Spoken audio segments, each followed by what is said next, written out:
उस समय गायत्री के अधिष्ठात्र देवता सविता ने स्वयं आकर के गायत्री मंत्र का उपदेश किया। देवगुरु बृहस्पति ने यज्ञोपवीत प्रदान किया। कश्यप जी ने मेखला दिया। पृथ्वी ने कृष्ण मृग चर्म दिया। वन के स्वामी चंद्रमा ने दंड दिया। माता अदिति ने कौपीनाच्छादनम माता ने कौपीन दिया, जो लगोटी लगा के यज्ञोपवीत होता है। 8 वर्ष के बालक का यज्ञोपवीत हो जाना चाहिए, लेकिन अभी कुछ लोग 88 हो जाते हैं तब भी नहीं करा पाते। 8 वर्ष में ही वो गायत्री का जप करे। ब्रह्मा जी ने कमंडल प्रदान किया और सरस्वती ने रुद्राक्ष की माला प्रदान किया। भिक्षाम भगवती साक्षात् गुणांबिका सती तस्यामित्युपनीताय यक्षराटो पात्रिका माला। कुबेर ने भिक्षा पात्र दिया तो भिक्षा स्वयं भगवती अन्नपूर्णा ने प्रदान किया। अब ये भिक्षा किसकी होती है? गुरु जी की होती है। गुरु जी को ले जाके समर्पित किया, लेकिन गुरु जी ने कहा ये भिक्षा कम है। देखो अन्नपूर्णा ने भिक्षा दिया, कम है तो बोले अब कहाँ मिले? तो कहते तम नर्मदाया तट उत्तरे बले यारी त्वजस्ते भृगुकक्ष संज्ञके प्रवर्तयन्तो भृगवः क्रतुत्तमम् व्याचक्षता रागुदितां यथा रविम्। देखो इस समय नर्मदा के तट पर, यही नर्मदा नदी, इनके उत्तर तट में राजा बलि यज्ञ कर रहा है। जब राजा बलि इंद्र बन गया ना तो उसने यज्ञ बंद नहीं किया। ये बिना शतक क्रतु होते हुए इंद्र बना है। अभी इसके 100 यज्ञ पूर्ण नहीं हुए राजा बलि के। जो 100 यज्ञ करता है वही इंद्र बनता है। जाओ वहीं उसके पास दान ले करके आओ। देखो कुछ लोग यहाँ जबलपुर में रामनगरा गांव है, उसे इस स्थान के बारे में कहते हैं, लेकिन ये स्थान भृगुकक्ष संज्ञ के, वो भी नर्मदा का तट है गुजरात प्रदेश में। उसे अंकलेश्वर और भरूच करके जाना जाता है। वहाँ भी बड़ा सुंदर यज्ञशाला बना है और वहाँ भी राम कथा किए हम लोग कोरोना काल में। उस समय कोरोना काल चल रहा था। बड़ा ही सुंदर नर्मदा का तट है। एक यज्ञ और भी मैं पूर्व में कर चुका हूँ उस तट में। राजा बलि के यज्ञशाला में भगवान जाते हैं। देखो बामन अंकुल के हैं, बगल में मूढ़ मेखला मृग चर्म, सिर पर सुंदर जटा, हाथ में कमंडल, बौने वेशधारी ये ब्रह्मचारी भगवान जब मंडप में प्रवेश किए ना तो उसी समय मानो साक्षात महर्षियों का तेज ही यज्ञ में प्रविष्ट हुआ हो। ये नारायण है, यज्ञो वै विष्णु, यज्ञ के अधिष्ठात्र देवता भगवान नारायण है। वही पहुंच गए यज्ञशाला में। तो जितने भी ऋत्विज होता उद्गाता इत्यादि थे सब उठ के खड़े हो गए और राजा बलि ने स्वागत किया उठ करके। कहता स्वागतम ते नमस्तुभ्यं ब्रह्मानिकं करवामते ब्रह्मर्षीणां तपः साक्षात् मन्ये त्वरवपुरधर्म। आज महर्षियों का साक्षात तप ही यह शरीर धारण करके मेरे यज्ञ में पधारा, इसलिए स्वागत है आपका। आगे कहता अद्य न पितरस्तृप्ताः नास्माकम् इत्यर्थः, आज मेरे पितर तृप्त हो गए। अद्य न पवितांकुलम्, आज मेरा कुल पवित्र हो गया। अद्य सृष्टि कृतयम यद भवानागतो गृहम, आप मेरे घर पधारे इसलिए मेरा वंश मेरा यज्ञ सब कुछ पवित्र हो गया। फिर आपके नन्हे नन्हे पापों के धोवन से तो अनायास ही मेरा सारा पाप नष्ट हो गया, आज मैं धन्य हो गया। ऐसा उसका भाव है राजा बलि का। राजा बलि धर्म को जानने वाला है, याद रखो 12 महाभागवतों में प्रहलाद है और राजा बलि। अब बोला कि ब्राह्मण देवता मेरे यहाँ आए हैं, ऐसा जान पड़ता है कि आप कुछ चाहते हैं, क्योंकि हमारे यहाँ जो भी आता है तो कुछ न कुछ चाहता है। इसलिए यद यद बटो वांछस तत्प्रतीक्ष में, आपकी जो इच्छा हो यद यद बटो वांछसी तत्प्रतीक्ष में मांगो मैं दूंगा।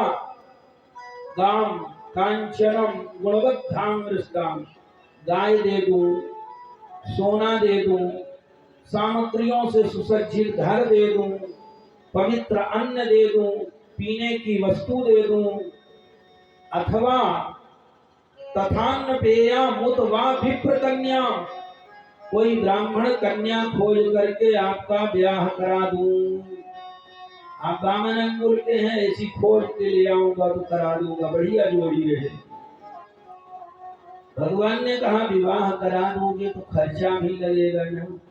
बोला खर्चा मैं दूंगा, ग्रामान समृद्धान दुर्गान गजान वहा, संपत्तियों से भरे हुए गांव घोड़े हाथी रथ, जो इच्छा हो आप मुझसे मांग लीजिए।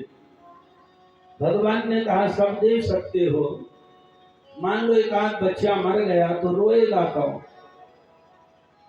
तो राजा बलि ने कहा देखो रोगे तो आप, रोने वाला मैं नहीं दे सकता। तो बोले ठीक नहीं है, मैं विवाह ही कैंसिल करता हूँ। हाँ रोना पड़ेगा इसमें, इसलिए ठीक नहीं है। अब विवाह कैंसिल हो गया।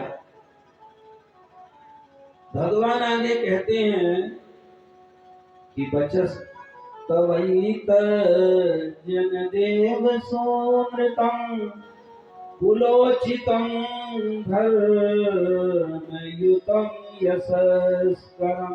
हे राजन, तुम जो भी वाक्य कह रहे हो कुलोचित कह रहे हो, धर्म युक्त कह रहे हो, क्योंकि यस्य प्रमाणम भृगुः समारे, क्योंकि इसके प्रमाण महर्षि स्वयं भृगुपुत्र शुक्राचार्य जी हैं। हाँ, पितामह कुलवृद्धा प्रशांतः, तुम अपने वंश परंपरा के अनुरूप ही कह रहे हो। मैं तो ये जानता हूं न हो तस्मिन कुले कश्चित त्रिसत्वाः कृपणापमान, 3 पीढ़ी की बात करता हूं, कोई कृपण नहीं हुआ तुम्हारे कुल में। भगवान बाराह ने हिरण्याक्ष को मारा लेकिन अपने आप को विजेता घोषित नहीं किया। हिरण्यकश्यपु के लिए नरसिंह भगवान का आना हुआ। हाँ, तुम्हारे जो पितामह प्रहलाद हैं वो भगवान के परम भक्त हैं, और उनके पुत्र जो वैरोचन है ना, एक बार एक ब्राह्मण ने उनसे उनकी उम्र का दान मांग लिया, अपना बुढ़ापा उनको दे दिया, जवानी ले लिया था बदले। तुम उस कुल के हो राजन, इसलिए ऐसा कहना उत्तम है। पहले किसी से कुछ चाहिए तो उसकी प्रशंसा करो, प्रशंसा नहीं करोगे तो काम बनने वाला नहीं है। भगवान प्रशंसा कर रहे हैं। लेकिन राजा बलि ने कहा कि हो तो वामन अंगुल के, लेकिन इतिहास बहुत लंबा चौड़ा बता दिए। अब वो थोड़ी बताएंगे कि मैं ही बाराह था, मैं ही नरसिंह था। बोले नहीं नहीं, तुम्हारे पूर्वजों की कथा होती है वो मैंने सुना। बात को बदल दिया। अब राजा बलि को लगा कि हमसे भी कुछ मांग ले, हमारा नाम भी आ जाए उच्च श्रेणी में, इसलिए कहता है कि मुझसे कुछ मांग लो ब्राह्मण देवता। तो भगवान ने कहा कि राजन अगर देना चाहते हो ना तो तस्मात् त्वत्तो महीमीसात् दृणेहं वरदर सभात् पदानि त्रीणि दैत्येन्द्र संमितानि पदा मम। हे राजन, तुम मुझे केवल 3 पग पृथ्वी दे दो, वो भी मेरे पांव के नाप। अब बोलो ये 52 अंगुल के हैं तो इनके पांव 54 अंगुल के थोड़ी होंगे, छोटे छोटे पांव थे। 3 पग पृथ्वी की याचना करते हैं। राजा बलि हंसने लगा, हे ब्राह्मण, हो ब्राह्मण दया वाचस्ते वृद्ध सम्मता। वाणी तो तुम्हारी वृद्धों जैसी है, लेकिन तुम बालो परिस्मृति स्वार्थम प्रत्यावुधो यथा। लेकिन हो बालक, तुम अभी भी अपना हित अनहित नहीं जानते हो। आज मैं त्रैलोक्याधिपति हूँ, अगर एकांत लोक मांग लेते तो मैं दे देता, तो तुम कहाँ 3 पग पृथ्वी मांग रहे हो। भगवान ने कहा कि राजन, यावंतो विषया प्रेष्टा त्रैलोक्यामजितेन्द्रिया। त्रैलोक्य में जितने भी सुख हैं, किसी अजितेंद्रिय व्यक्ति को, जिसे लोभी कहा जाए, लोभी को दे दो तब भी उसकी तृप्ति होने वाली नहीं है। उसको लगेगा कि थोड़ा और मिलता तब हमारा काम बनता। इसलिए मैं ठहरा संतोषी ब्राह्मण, जो मिल जाएगा उसी में प्रसन्न रहूंगा। श्रीमन नारायण नारायण नारायण, श्रीमन नारायण नारायण नारायण, श्री हरि नारायण नारायण नारायण, हरे नारायण नारायण नारायण। जय श्री कृष्ण। श्री राम। आवाज बढ़ाने के लिए करना। आपस में इनकी चर्चा चल रही है,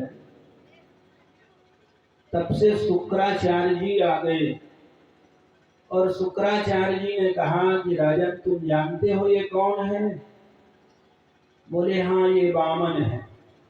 बोले वामन तिरपन के चक्कर में मत रहो, ये जानते हो कौन है? शुक्रोवाचेश वैरोचने साक्षात भगवान विष्णुरव्ययाः। ये साक्षात नारायण है और ये 3 पग में ही सब कुछ नाप लेंगे, तुझे भिखारी बना देंगे। हाँ, बिना जाने बूझे देने की प्रतिज्ञा कर लिया। फिर ये सभी दैत्यों के पराक्रम का फल है अमरावती का सिंहासन, तुम अकेले नहीं दे सकते। और आगे समझाते हैं शास्त्र का प्रमाण लेकर। जैसे जो शुक्राचार्य होता है ना, वो जबरदस्ती का शास्त्र वार्ता कर लेता है। हाँ, अब ये कहते हैं देखो राजन, तुम झूठ बोल दो। हाँ, झूठ बोल दो। कुछ जगह ऐसा होता है जहाँ झूठ बोल दो तो पाप नहीं लगता। आप लोग कथा सुनने आए हैं ना, ये भी सुनाया जा रहा है कि झूठ बोलने में भी पाप नहीं लगेगा। बोले स्त्री सुनर्विवाहे चा वृत्यर्थे प्राण संकटे गो ब्राह्मणार्थे हिंसायां नानृतं स्यात् जुगुप्सिताम्। इतनी जगह है झूठ बोलने की। स्त्री को प्रसन्न करना हो, मान लो कमाई आपकी कम है और उसकी मांग ज्यादा है, कमाई 100-200 की है और उसका मिसिसिपी आ रहा 400 का, तो कह दो कल ले आऊंगा, ना ले आओ तो कोई पाप नहीं लगता है। दूसरा है नर विवाहे चा, कन्या के विवाह में। अभी कन्या के विवाह में लोग कहते इतना पैसा हमको चाहिए, जो नौकरी चाकरी कर लेते हैं उनका रेट ही फिक्स नहीं हो पाता। हमको तो इतना पैसा वो लगन में ही चाहिए, ऐसे मांगते हैं भिखारी हो करके। जैसे वो दे रखे हो। ये मांगने के नए नए तरीके भी हैं। उनको बोलते हैं कि हमको गाड़ी भी चाहिए, हैं? राजदूत गाड़ी पहले दे दो। अब राजदूत बंद हो गई है। भले कन्या यमदूत आ जाए ये चलेगा, पर वो गाड़ी चाहिए। दूंगा नहीं दो तो कोई पाप नहीं लगता। वृत्त्यर्थ जीव को पार्जन में, याद रखो आगे जो शब्द कहने वाला हूं ना वो कठिन है। नासा वृत्या सवई बणिक, जो कल बताए थे ना, जो कुछ देने के बाद ले ले वो बणिक है। तो जो बनिया होता है ना वो दिन भर झूठ बोलता है, कहता भगवान कसम यही भाव ले आया, गुरु जी की कसम यही भाव ले आया। एक व्यक्ति था, दुकान खोलने वाला था, तो पत्नी से बोला कि देखो एक गुरु जी आए, हमको मंत्र लेना है। पत्नी ने कहा दुकान तुम खोलोगे, गुरु जी के मंत्र से क्या लेना देना। बोला तुम नहीं समझती हो, अगर तेरी कसम खाऊंगा तो तू मर जाएगी, बच्चे की कसम खाऊंगा वो निपट जाएगा, इसलिए गुरु बना रहा हूं कसम खाने के लिए। तो कसम दो ही दिखाता है, गुरु की और भगवान की। लेकिन जो वैश्य होता है धर्म कार्य में सबसे ज्यादा बढ़ चढ़ करके दान करता है, इसलिए उसे पाप नहीं लगता है। वृत्त्यर्थ जीव को पार्जन में, वो प्राण संकट में हो, गौ ब्राह्मण का हित हो, गो ब्राह्मणार्थे हिंसायाम नानकम से आप जुगुप्सिताम, है तो झूठी लेकिन निंदनीय नहीं है, ऐसा अर्थ करना पड़ेगा। राजा बलि ने कहा कि गुरुदेव आप जानते हैं ना आप किससे बात कर रहे हो। बोला क्यों नहीं जानता हूं, अपने शिष्य से बात कर रहा हूं। बोले नहीं, नस्तया चाहम वित्तलोभेन प्रत्याचक्षे कथम द्विजमा प्रतिश्रुत्यो ददामी प्रहलादि कितवो यथा। आप प्रहलाद के पौत्र से बात कर रहे हो। देखो भगवान जो प्रशंसा किए थे ना वो काम आया कि नहीं आया। मैं साधारण नहीं हूं, मैं प्रहलाद का पौत्र और वैरोचन का पुत्र हूं। एक बात बताओ गुरुजी, आप बताते थे कि भगवान विष्णु जो है ना वो बहुत शक्तिशाली है। हाँ, वो 2 लप्पड़ मारता और सब छीन लेता, उसमें ये भी ताकत है। लेकिन वो परमात्मा अपने संपत्ति में मुझे दाता बना रहा है और स्वयं भिक्षु बन रहा है, मेरे सामने झोली फैलाए खड़ा है। ऐसी स्थिति में भी मैं भगवान को ना दूं तो मेरे से दुर्भाग्यशाली होगा कौन। मैं देने के लिए कह दिया, इसलिए बदलने वाला नहीं हूं। आप चाहे जितना उपदेश करो, भगवान मुझे सौभाग्य प्रदान करने आए। याद रखना, एक भी श्लोक नहीं है जो भगवान छल करने आए। लोग बोलते ना भगवान छल करने आए, बिल्कुल गलत बात। मैं चैलेंज नहीं करता, लेकिन एक श्लोक भी खोज के दिखा दे। ये सारी पृथ्वी आकाश पाताल सब परमात्मा की सृष्टि है, ना हमारी है ना आपकी है। अपने ही संपत्ति में वो मुझे दाता बना रहे। पद्भ्याम भूमिर्दिशः मुखा दग्निर्जायत ब्राह्मणो से मुखमासीत् बाहु राजन्यः कृतः ऊरु तदेष्यद् वैश्याः पद्भ्याम वं शूद्रो अजायत।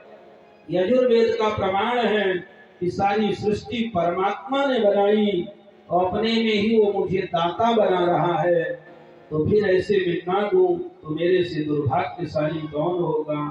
आज तो मेरा परम सौभाग्य है जहाँ भगवान मेरे सामने झोली फैलाए खड़े। तेरे द्वार खड़ा भगवान भगत भर दे झोली, भगत भर दे झोली। तेरे द्वार खड़ा भगत भज दे